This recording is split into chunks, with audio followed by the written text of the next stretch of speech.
जगरू मु देवराज वेलकम कर my YouTube channel Devraj life vision आपने केमती अच्छा मुझे तो भल आशा करूँ ठाकुर द्वारा आप भले थे भगवान समस्त मंगल करूँ आसन जी आज गोटे नव ब्लक को आज नव ब्लक कौटी जा गोटे विशेष सत्संग जा जो विशेष सत्संग देखा मोर जो श्रद्धेय दादा केते सुंदर जाजन आपन केमती क्या लगुच निश्चय कमेंट करते जानवे आ देखा आम श्रद्धेय दादा बहुत सुंदर जाजन आसतु तारयितुं अवतीर्णं निखिलमानवकुलं धृतसहज समाधि आनन्दं घनमूर्ति प्रेम विगलितचित्तं विश्वगुरुं तन्नमामि।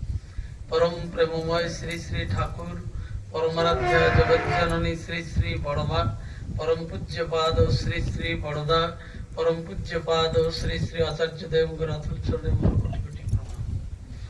परम सम्माननीय अग्रणी परिचालक ऋतिक देवता मोर प्रणाम। सम्माननीय ऋतिक देवता कर्मी मंडली गुरुभातृ मंडली भक्तिमती मातृमंडली सज्जन मंडली समस्त उद्देश्य आज शुभ वासर मोर प्रीति शुभेच्छा जयगुरु एवं प्रणाम निवेदन करे। परम दयाल अपार करुणारू आज ओल्ड टाउन जोन धारावाहिक भाव साप्ताहिक सत्संग रविवार ये सत्संग को आम मान सुजोग देइछंती। आम मानकर परम श्रद्धेय इष्ट भ्राता प्रदीप महाराणा भाई तांकर सुपुत्र आयुष्मान सांभी साई श्री जन्मदिन उद्देश्य झीर जन्मदिन उद्देश्य परम दयाल आतुर चरण प्रार्थना निवेदन करी से कन्याटी तार समस्त जीवन दे प्रभु को प्रतिष्ठा कर चलू सुस्थ स्वस्थ सुदीर्घ मंगलमय जीवन अधिकारी हो एवं श्रद्धेय प्रदीप भाई तांकर परिवार परिवेश व्यष्टि समष्टि उपस्थित समस्ते से दयालंकर अपार करुणार अधिकारी हो। ए गत कर्मी सम्मेलन जो मान सब देवघर जाइथिबे देखिथिबे तार लाइव मध्य देखिथिबे रेकर्डिंग मध्य देखिथिबे 16 तारीख रे परम पूज्यपाद श्री श्री आचार्य देव जेतेबेले उद्बोधन देले जने भाई से माइक टी सजाड़ी देले फोन टी सामने रखिले से समय रे श्री श्री आचार्य देव से भाई सहित कथबार्ता हेले एटा आचार्य देव प्रथम तांक कथारू आरंभ कले जे मु ताकू पचारली तुम ना कौन ना मो ना गोपाल यादव तुम कोठी रुह ना मु तपोवन पहाड़ रे रहे। आचार्य देव कहते आमे मु ए कथा साधारण कथा भितर ता सहित मोर संपर्क हो गला ता विषय भी मु किछि जानिली एवं बुझी पारले। आमे जेतेबेले श्री श्री ठाकुरंकर कथा कहबाकू जाऊ सेतेबेले गोटे अनुष्ठान सर्वस्व होकरी जे एया हबो एमती मु ड्रेसटा पिंधिबी धोती पिंधिबी पंजाबी पिंधिबी एमती दंडटा धरिबी एमती पोज रे छिड़ा हेबी एमती स्टाइल रे कथा कहिबी एमती गोटे बाणी मुखस्थ करी कहिबी बा सत्संग हला सत्संग रे एमती मु जाजन करिबी बा गीत गाइबी बा जे अध्यक्षता करुथिबे से कहबे तुम सत्यानुष्ठान पढ़ तुम भजन गाओ तुम कोरस कर कीर्तन कर तुम जाजन कर एमती ऑर्डर करी एमती गोटे अनुष्ठान सर्वस्व होकरी आमे चली था किंतु जेतेबेले आमे घरे पशु सेतेबेले मो स्त्री सांगरे मो पुओ सांगरे मोर बापा सांगरे मोर बंधु बांधव सांगरे मु सेतेबेले किंतु एई आनुष्ठानिकता सेतेबेले माने ना सेतेबेले मु जो अवस्था रे थाए जेमिति थाए मु गोटे लुंगी पिंधि थाए गोटे कंडरार पिंधि थाए बा गोटे साधारण कंजीटे पिंधि थाए बा जे कोनसी अवस्था रे थाए मु तांको संगरे सेही भली भाବରେ व्यवहार करे किंतु ए जो आनुष्ठानिकता ता भीतर पसिगिरी आमे निजर निजत्वटाकू हरै दो। आचार्य देव कहउचंती ए अनुष्ठानटा जेमिति हमको पाई न बसे श्री श्री ठाकुरंकर बाणी मध्य से श्री श्री ठाकुर कहते ପଛ ଖୋଜି ତୁ ତ କାଳ ହାରିଲୁ ଅନୁଷ୍ଠାନର ମହଡ଼ାରେ ଅନୁଷ୍ଠାନରେ ବସିଲା ଦାସୀ ପାଇବା ଅଧ ବାଟେ ଗଲାରେ ପଛ ଖୋଜି ତୁ ତ କାଳ ହାରିଲୁ ଅନୁଷ୍ଠାନର ମହଡ଼ାରେ ଅନୁଷ୍ଠାନରେ ବସିଲା ଦାସୀ ପାଇବା ଅଧ ବାଟେ ଗଲାରେ ପଛ ଖୋଜି ତୁ ତ କାଳ ହାରିଲୁ ଅନୁଷ୍ଠାନର ମହଡ଼ାରେ এই অনুষ্ঠানର ମହଡ଼ାରେ ଆମେ ନିଜର ରାସ୍ତା ଭୁଲିଗଲେ ଆମେ କୋଉଥିପାଇଁ ଆସିଥିଲେ କଣ ପାଇଁ ଆସିଥିଲେ ଆମର କର୍ତ୍ତବ୍ୟ କଣ ଏ ସବୁ ଭୁଲିଗଲେ ଆମେ ସେ ଅନୁଷ୍ଠାନ ଭିତରେ ମଜିଗଲେ ଆଜିକାଲି ଯୋଉଭଳି ଭାବରେ ଆଧ୍ୟାତ୍ମିକ ଅନୁଷ୍ଠାନ ସବୁ ଚାଲିଛି ମନ୍ଦିର ଠାରୁ ଆରମ୍ଭ କରି ଅଷ୍ଟପ୍ରହରୀ ଠାରୁ ମୁଁ କାହାକୁ ସମାଲୋଚନା କରୁନି ଦୟାକରି କ୍ଷମା କରିବେ ଯାହା ବର୍ତ୍ତମାନ ଚାଲିଛି ସେଇ କଥା ହିଁ ଆଚାର୍ଯ୍ୟ ଦେବ କହୁଛନ୍ତି এই অনুষ্ঠান সর্বস্ব নহইকি আমার যেমতি দৈনন্দিন জীবনে আমার চরিত্রে এই ধর্মটা যেমতি ফুটি উঠে কিন্তু আমি কোন করু আমি বহুত কথা কহু কিন্তু সেইটা কেবল ভাষণে রহি যায় এই সৎসঙ্গে রহি যায় যত পঠিতম তত গুরবে নিবেদিতম এইটি আমি রখি দেই যাও পরে ঘরকু গলা বেলকু সেইটা আর কাম করেনি রামচরিত মানসরে এই কথা সব কুহাইছি ভগবান শ্রী রামচন্দ্র মর্যাদা পুরুষোত্তম সে তাঙ্কর পিতৃসত্য পালন করি 14 বর্ষ বনবাস যাইতিলে ভাতৃকু ভাইকে খুশি করিবা পাই ভরত কোন করিଥିଲେ রাজ্য কেমিতি চালিଥିଲା এ সব আদর্শবাদ আমি সব কহি যাও কিন্তু সেটা আমার চরিত্রে ফুটি উঠে না কারণ আমি সবুলে অনুষ্ঠান সর্বস্ব হয়ে যাইথাও কিন্তু আমি যাহা কহুচু সেইটা যদি আমার নিজ কার্যরে ফুটি উঠে তাহলে তার সুফল আমি পাইবু পরম পূজ্য বা শ্রী শ্রী দাদা অনেক গীত লিখিছন্তি হাজার হাজার গীত লিখিছন্তি গোটে সুন্দর গীত আপন মানে সমস্তে শুনিছন্তি সেই গীতটা শ্রী শ্রী দাদা কହୁছন্তি তোমার কথা বলে যারা তোমায় মানে না তোমায় পাওয়ার আনন্দ ইচ্ছাই তো জানে না দয়াল তোমার কথা বলে যারা তোমায় মানে না তোমায় পাওয়ার আনন্দ ইচ্ছাই তো জানে না তোমার কথা বলে যারা তোমায় মানে না আমি ঠাকুরଙ୍କର কথা কহু কিন্তু ঠাকুরଙ୍କୁ ମାନୁ না মানে ঠাকুর যা কইছন্তি কেবল কহিবা পাই সেইথিপি আপন মানে দেখিবে আমার দৈনন্দিন জীবনে আমি ছোট ছুয়া বর্তমান কেতে সুন্দর সুন্দর স্কুল সব বাহারলানি সে স্কুলে আপন দেখিবে পিলা স্কুল গলা বেলକୁ বাপ মাଙ୍କୁ প্রণাম করি যাଉଛି গুরুজন ମାନଙ୍କୁ প্রণাম করি যাଉଛି পাদ ছুঁছি আসিলে পাদ ছুঁছি প্রণাম করুছি কিন্তু দেখিবে যেমতি সিଏ ম্যাট্রিকুলেশন পাস করে যাব হায়ার সেকেন্ডারি পাস করে যাব সেতেবেলে দেখিবে সি আউ কিন্তু প্রণাম করুনি তার প্রণাম করিবার স্টাইলটা কিন্তু বদলি যাଉଛି কাই না তাঙ্কর খালি তাকু আমি কণ্ঠস্থ মুখস্থ করে দেইଥିଲେ পিতা মাতা ঠারু বড় দেবতাকে সর্বরাই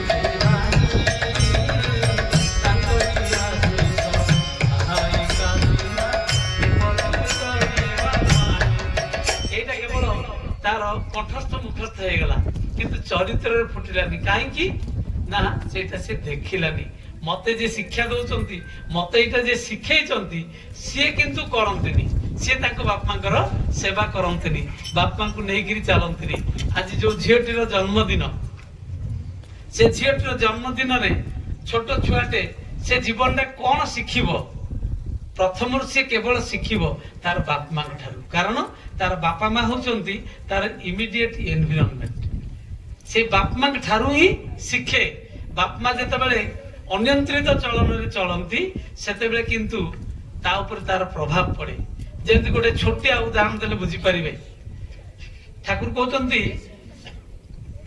দরটি কথার সময় ঠারু করি করাই যা শিখাই সেই পিলার হইব মূল বুঝি ন জানিলে কটাই ধরিবা করিবা কহিবা ভিতরে যেমনি শুভ পাই দেখি সেই প্রকারে আগ্রহে তার জগাই দেব জীবন নারী ঠারু জন্মে যাবি নারী ঠারু জন্মে যাবি নারী ঠারু জন্মে যাবি দিলে যাত দেবে তো দাদা স্বামী যারা যে পরিরক স্বামী যারা যে পরিরক সমুদা আমায় নারী ঠারু জন্মে যাবি নারী ঠারু জন্মে যাবি ঠাকুর কହୁଛନ୍ତି ଏ ଛୋଟ ଛୁଆକୁ କେତେବେଳେ ଶିଖେଇବେ ନା ଦରଟି କଥାର ସମୟ ଠାରୁ ସେ ଯେତେବେଳେ ଦରଟି କଥା କହୁଛି, ଖନେଇ ଖନେଇ କଥା କହୁଛି, ମାନେ କଥା କହିବା ଶିଖୁଛି, ସେତେବେଳେ ତାର ବୟସ କେତେ? ଗୋଟେ ଛୁଆ ଅତି କମରେ 10 ମାସରୁ କଥା କହିବା ଶିଖେ, ଅର୍ଥାତ୍ ତାର ଶିକ୍ଷା କରିବାଟା 10 ମାସରୁ ହବ। 10 ମାସରୁ ସେ ଶିଖିବ, ସେତେବେଳେ ସବୁ କିଛି ସେ ଆୟତ୍ତ କରି ନେଇ ଯାଇଥାଏ। ଆମେ ଖାଲି ଜାଣୁ ସେ ପ୍ରକାଶ କରିବାର ଶକ୍ତି ତାର ନାହିଁ, କିନ୍ତୁ ତା ମୁଣ୍ଡରେ ଯୋଉ ଶକ୍ତିଶାଳୀ ଟେପ୍ ରେକର୍ଡର ଅଛି ସେ ସବୁଗୁଡାକ କିନ୍ତୁ ଗ୍ରାସ କରିନିଏ, ସବୁଗୁଡାକ ଶିଖିନିଏ। ପରବର୍ତ୍ତୀ ଜୀବନରେ ସେଇଟା ତାର ବାହାରେ। ଯଦି ସେ ବାପାକୁ ଭଲ ପାଉଥିବ ମାଙ୍କ ବିରୁଦ୍ଧରେ ଯିବ, ମାଙ୍କୁ ଭଲ ପାଉଥିବ ବାପାଙ୍କ ବିରୁଦ୍ଧରେ ଯିବ। ଯଦି ବାପା ମାଙ୍କର ଏତାଦୃଶ ଚଳଣି ଦେଖିବ, ମାରପିଟ ହାଣକାଟ ଏସବୁ ଦେଖିବ, ଅନିୟନ୍ତ୍ରିତ ଚଳଣି ଦେଖିବ, ସେ ତ ଅମୃତର ସନ୍ତାନ, ଆମେ ତ ସମସ୍ତେ ଅମୃତର ସନ୍ତାନ। ସେ ଅମୃତ ଖୋଜିବ, ସେ ଯେତେବେଳେ ବାପା ପାଖରେ ପାଇବନି, ମା ପାଖରେ ପାଇବନି, ସେତେବେଳେ ସେ ଆଉ ଜଣଙ୍କ ପାଖକୁ ଯିବ। ଝିଅଟେ ହେଇଥିଲେ ପୁଅ ପାଖକୁ ଯିବ, ପୁଅଟେ ହେଇଥିଲେ ଝିଅ ପାଖକୁ ଯିବ। ସେତେବେଳେ ଆମେ କହୁ ଆମର ଭାଗ୍ୟରେ ଥିଲା, ଭଲ ପିଲା ହେଲାନି, ସେ କାହା ସାଙ୍ଗରେ ନାଇଁ ପଳେଇଲା, ସେ କଣ ନାଇଁ କଣ କରିଦେଲା। ଗୋଟେ ଛୋଟ ଛୁଆଟେ 4-5 ବର୍ଷର ପିଲା, ସେ ସବୁବେଳେ ଦେଖୁଛି ଆଧୁନିକ ଜଗତରେ ତାର ଯେ ମା, ସେ ତାର ବୁଢୀ ମାକୁ, ତାର ଗ୍ରାଣ୍ଡ ମଦର ଯିଏ, ତାକୁ ଦେଖି ଶୋଇପାରୁନି, ତାର କଥା ଠିକ ଭାବରେ ବୁଝୁନି। ସମସ୍ତେ ଭଲ ଖାଆନ୍ତି, ଡାଇନିଂ ଟେବୁଲ ଉପରେ ଖାଆନ୍ତି, କିନ୍ତୁ ବୁଢୀ ମାକୁ ଯେତେବେଳେ ଖାଇବାକୁ ଦିଆଯାଏ, ବୋହୂ ଯେତେବେଳେ ଖାଇବାକୁ ଦିଏ, ସେତେବେଳେ ସମସ୍ତ ଖାଇସାରିଲା ପରେ ଯାହା ବଳିଥାଏ ଦିଏ, ଆଉ ସବୁ ଆଇଟମ ବି ଦିଏନି, ଗୋଟେ ଖପରାରେ ଖାଇବାକୁ ଦିଏ। ଏ କଥାଟା ତାକୁ ରିଆକ୍ସନ କଲା। ଛୋଟ ପିଲାଟେ, 4-5 ବର୍ଷର ପିଲା, ତାକୁ ରିଆକ୍ସନ କଲା। ସେ ମନେ ମନେ ଭାବିଲା ୟାର ଗୋଟେ ସମାଧାନ କରିବାକୁ ପଡିବ। ସେ ତାର ବୁଢୀ ମାକୁ କହିଲା ମା, କାଲି ଯେତେବେଳେ ମୋ ମା ତତେ ଖାଇବାକୁ ଦବ, ସେତେବେଳେ ତୁ ଖାଇବାଟା ନେଇକି ଯାଉଥିବୁ, ତୁ ଜାଣିକିରି ଝୁଣ୍ଟି ପଡିବୁ, ସବୁ ଯାହା ଖାଦ୍ୟ ସବୁ ବୁଣିଯିବ, ଚାରିଆଡେ ପଡିବ, ତାପରେ ଯାହା ହବ ମୁଁ ବୁଝିବି। ବୁଢୀ କହିଲା ତୋ ମା ଯାହା ମତେ 2ଟା ଖାଇବାକୁ ଦଉଛି ସେତକ ବନ୍ଦ ହେଇଯିବ, ମୁଁ ଯଦି ଏମିତି କରିବି ତାହେଲେ ମୋର ଖାଇବା ବନ୍ଦ ହେଇଯିବ। ନାତି ଜିଦ୍ଦି ଧରିଲା, ତତେ ଏଇଟା କରିବାକୁ ପଡିବ, ହଉ ଯାହା ହବ। ନାତି ତ ଜିଦ୍ଦି କରୁଛି, ନାତି କଥା ରକ୍ଷା କରିବାକୁ ଯାଇ ତା ପରଦିନ ବୋଉ ଯେତେବେଳେ ତାକୁ ଖାଇବାକୁ ଦେଲା, ସେ ଖାଇବାଟା ନେଇକିରି ଯାଉଛି, ମନକୁ ଜାଣିକିରି ଝୁଣ୍ଟି ପଡିଲା ପରେ ସବୁ ଖାଦ୍ୟ ତକ ବୁଣିଗଲା ଏବଂ ଖପରାଟା ମଧ୍ୟ ଭାଙ୍ଗିଗଲା। ସେଇଠି ନାତି ଥିଲା, ଯୋଉ ନାତି ଏସବୁ କାଣ୍ଡ କରିଛି, ସେ ନାତି ବିରାଟ ଚିତ୍କାର କରିକି ବୁଢୀ ଉପରେ ଭୀଷଣ ବିରକ୍ତ ହେଲା। ବୁଢୀ ମୁଣ୍ଡ ଖରାପ, ମତେ କହିଲା ଏମିତି କରିବା ପାଇଁ, ମୋ ଉପରେ ଏମିତି ବିରକ୍ତ ହଉଛି। ବୁଢୀ ଚୁପ ରହିଲା। ସେତିକି ବେଳେ ମା କଣ କାମ କରୁଥିଲା, ବୋହୂ ସିଏ ଆସିଲା, ସିଏ ଆଉ ବୁଢୀ ଉପରେ କଣ ବିଗିଡିବ, ଶାଶୁ ଉପରେ ଆଉ ବିଗିଡିଲାନି। ସେ ପୁଅକୁ ବୁଝେଇବାକୁ ଚେଷ୍ଟା କଲା, ଏତେ ବିରକ୍ତ ହବାର କଣ ଅଛି, ତୁ ଏତେ କାହିଁ ଚିଲ୍ଲଉଛୁ, ଯଦି ବୁଣିଗଲା ଆମର ଘରଟା ଆଉ ଖାଦ୍ୟ ଅଛି ମୁଁ ଦେଇଦେବି, ମାକୁ ଦେଇଦେବି, ଆଉ ଯଦି ଖପରାଟା ଭାଙ୍ଗିଗଲା ଆଉ ଖପରା ତ ଅଛି, ମୁଁ ଖପରା ଦେବି ନା। ସେ ଏକା ଜିଦି ଧରିଛି, ମୁଁ ସେଥିପାଇଁ କାନ୍ଦୁନି, ସେଥିପାଇଁ ବିରକ୍ତ ହଉନି ନା, କଣ ପାଇଁ ନା ଏ ଖପରାଟା ସେ କାହିଁକି ଭାଙ୍ଗିଲା, ନା ଆମର ତ ଖପରା ଅଛି ନା, ଆଉ ଖପରା ମୋର ଦରକାର ନାହିଁ, ଏଇ ଖପରାଟା ମୁଁ ରଖିଥାନ୍ତି, ମୁଁ ଯେତେବେଳେ ବଡ ହେଇଥାନ୍ତି, ମୁଁ ବିବାହ କରିଥାନ୍ତି, ମୋ ସ୍ତ୍ରୀ ଆସିଲେ, ତୁ ସେତେବେଳକୁ ମା ଭଳିଆ ବୁଢୀ ହେଇଯାଇଥାନ୍ତୁ, ସେତେବେଳକୁ ମୋ ସ୍ତ୍ରୀ ତତେ କୋଉଥିରେ ଖାଇବାକୁ ଦବ, ଏ ଖପରାଟା ତ ଭାଙ୍ଗିଗଲା। ସେତେବେଳେ ବୋହୂ ମୁଣ୍ଡକୁ ଧରିଲା, ତା ଛୁଆର ମାର ମୁଣ୍ଡକୁ ଧରିଲା ଯେ ପ୍ରକୃତରେ ପିଲାଟା କଣ ଶିଖୁଛି। ଆମର ଅଜାଣତରେ ଆମର ବହୁତ କିଛି ଆମେ ଭୁଲ କରିଦଉ, କିନ୍ତୁ ସେ ତାର ପ୍ରଭାବ ସେ ଛୁଆ ଉପରେ ପଡେ। ଶ୍ରୀ ଠାକୁର କହୁଛନ୍ତି ଯେ ପିତା ମାତା ଝଗଡା କରେ, ପିଲା ପିଟି ଦେଖେ, ସର୍ବନାଶର ସଜର ଦ୍ୱାରେ ପିଲାମାନଙ୍କୁ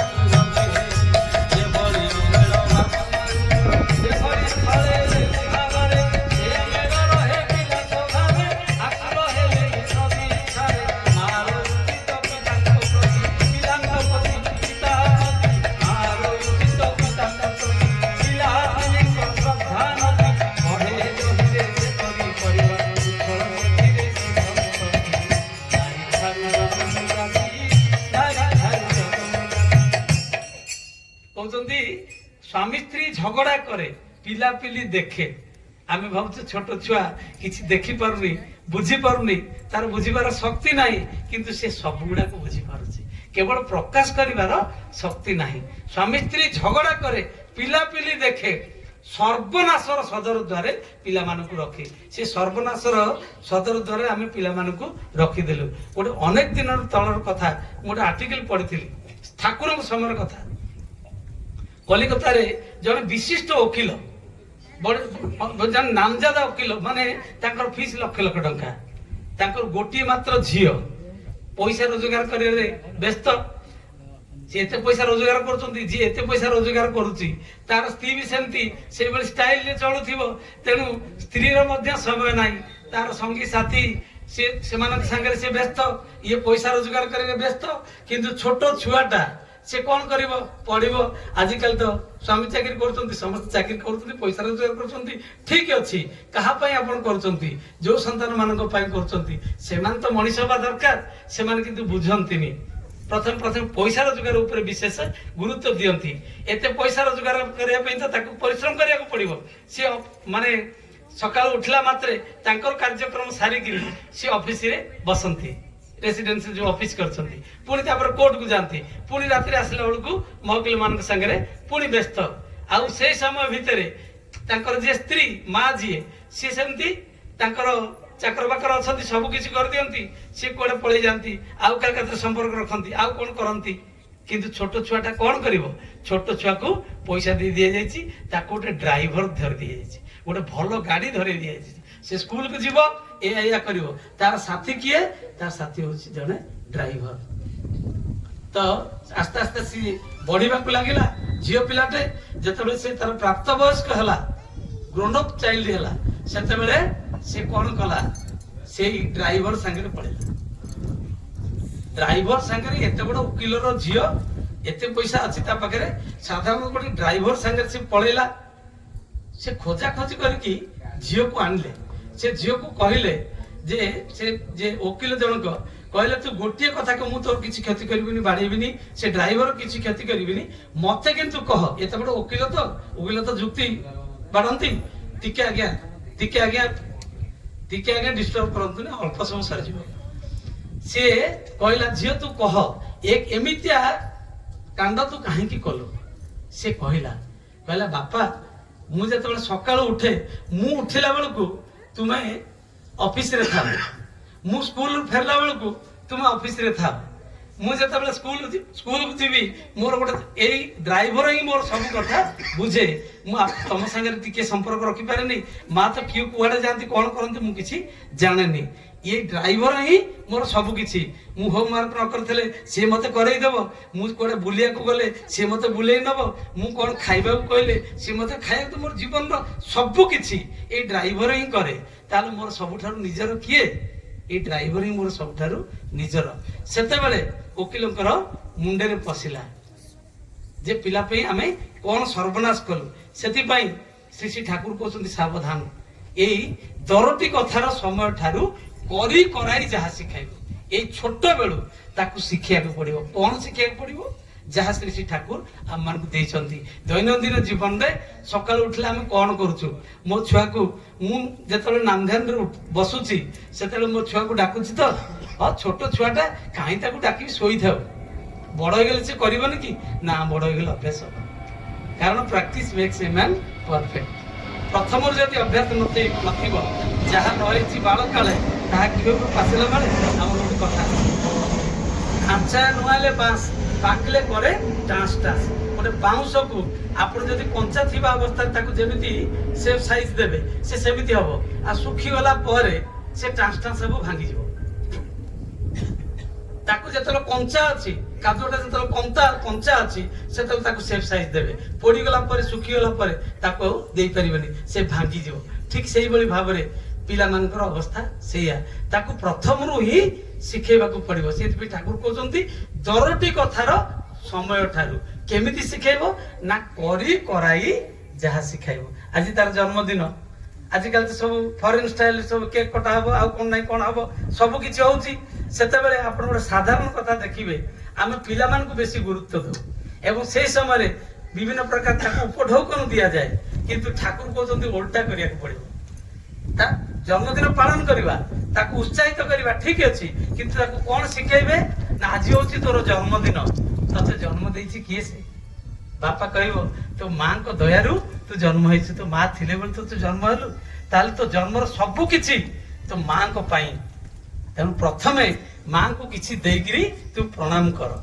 ଯେକୌଣସି ଜିନିଷ ହଉ, ଗୋଟେ ଭଲ ଜିନିଷ ବାପା ଦେବେ, ସେ ମାଙ୍କୁ ପ୍ରଣାମ କରିବ। ମା କହିବେ ତୁ କାହା ଦୟାରେ ଜନ୍ମ ହେଇଛୁ ଜାଣିଛୁ, କାହା ଔରସରେ, ତୋ ବାପା ଯଦି ନଥାନ୍ତେ ତାହେଲେ ତୁ ଜନ୍ମ ହେଇ ପାରିଥାନ୍ତୁ। ତୋ ବାପା ହଉଛନ୍ତି ଜୀବନର ସବୁ କିଛି, ଯା ତାଙ୍କୁ ପ୍ରଣାମ କରିବୁ। ବାପା ମା ଦି ଜଣ ଯାକ କହିବେ ଏ ଯୋଉ ତୋ ବାପା ଜନ୍ମ ହେଇଛନ୍ତି, ଯାହାଙ୍କୁ ନେଇକି ଆମେ ଗର୍ବ କରୁଛେ, ତାଙ୍କୁ କିଏ ଜନ୍ମ ଦେଇ ଜାଣିଛୁ? ଏ ପରିବାର କର୍ତ୍ତା କିଏ? ତାଙ୍କର ଯିଏ ଶାଶୁ ଶ୍ୱଶୁର ବା ବାପା ମା, ତାଙ୍କୁ ଯା ଆଗ ଦେବୁ। এইଠୁ ସିଏ ଶିଖିବ ଆମ ଘରର ସର୍ବଶ୍ରେଷ୍ଠ ହଉଛନ୍ତି ମୋ ଜେଜେ ଏବଂ ଜେଜେ ବାପା ଜେଜେ ମା। এইଠୁ ସେ ଶିଖିଲା ତାର ଯୋଉ ଉନ୍ନତି, ଯାହା ଠାକୁର କହୁଛନ୍ତି ଉନ୍ନତି, ମାନେ ଶ୍ରେଷ୍ଠଙ୍କ ପ୍ରତି ନତ ସ୍ୱୀକାର କରିବା, ସେଇଟା ସିଏ ପ୍ରଥମେ ହିଁ ଶିଖିଲା। ଏଇ ପ୍ରଥମରୁ ହିଁ ତାର ଅଭ୍ୟାସ ହେଲା, ଫାଉଣ୍ଡେସନ ପଡିଲା। ଜୀବନରେ ସେ କେବେ ହେଲେ ୱେୱାର୍ଡ ହବ ନାହିଁ, ଯୋଉଟା ଆପଣ ଇଷ୍ଟ ପରିବାରରେ ଦେଖିବାକୁ ପାଆନ୍ତି। ଯୋଉ ପିତା ପୁତ୍ର ଲୀଳା ବର୍ତ୍ତମାନ ଚାଲିଛି, ଯୋଉ ପିତା ପୁତ୍ର ଲୀଳା ଆପଣ ମାନେ ଦେଖୁଛନ୍ତି, ମାନେ ତାଙ୍କ ବାପାଙ୍କୁ ପୂଜ୍ୟପାଦ ଅବିନ୍ଦା ତାଙ୍କର ବାପାଙ୍କୁ ଖୁସି କରିବା ପାଇଁ, କଣ ଖୁସି କରିବା ପାଇଁ, କୋଉଥିପାଇଁ? କେବଳ ଇଷ୍ଟ ପ୍ରତିଷ୍ଠା। ତାଙ୍କର ଏକମାତ୍ର ଲକ୍ଷ୍ୟ ହଉଛି ସେଇ ଇଷ୍ଟ ପ୍ରତିଷ୍ଠା। ଏବଂ ଆମ ଭିତରେ ସେଇ ଇଷ୍ଟ ପ୍ରତିଷ୍ଠା କେମିତି ପ୍ରତିଷ୍ଠିତ ହବ, ଆମେ କେମିତି ଈଶ୍ୱରଙ୍କର ହବା, ଈଶ୍ୱର କେମିତି ଆମର ହେବେ, ଠାକୁରଙ୍କ ପ୍ରତି ଆମେ କେମିତି ଶ୍ରଦ୍ଧା ଭକ୍ତି ସମ୍ପନ୍ନ ହବା, ସେଥିପାଇଁ ତାଙ୍କୁ ନିଦ ହଉନି। ଯାହା এই ডিপি ওয়ার্ক ଚାଲିଛି, ତାରି ଭିତରେ ଦେଇ ପ୍ରତ୍ୟେକ ପରିବାରରେ ସମସ୍ତେ କେମିତି ତିଆରି ହେଇ ଉଠିବେ। କାରଣ ଠାକୁର ଗୋଟେ ବାଣୀରେ କହୁଛନ୍ତି, ତୁମେ ଆଜନ୍ମ ସତ୍ସଙ୍ଗୀ ହେଇପାର, ଆକୁମାରୀ ହିମାଚଳ ଦୀକ୍ଷା ଦିଆ ହେଇପାର, ତୁମର ଯାଜନରେ ସମସ୍ତଙ୍କୁ ଉଦ୍ବୁଦ୍ଧ କରିଦେଇପାର, କିନ୍ତୁ ମୋର କଥା ଗୁଡ଼ିକ ଯଦି ତୁମର ଭବିଷ୍ୟତ ବଂଶଧର ମାନଙ୍କ ଭିତରେ ଠିକ ଠିକ ଭାବରେ ଚରେଇ ଦେଇ ନ ପାରିଲ, ତାହେଲେ ତୁମେ ମତେ ଠକିଦେଲ।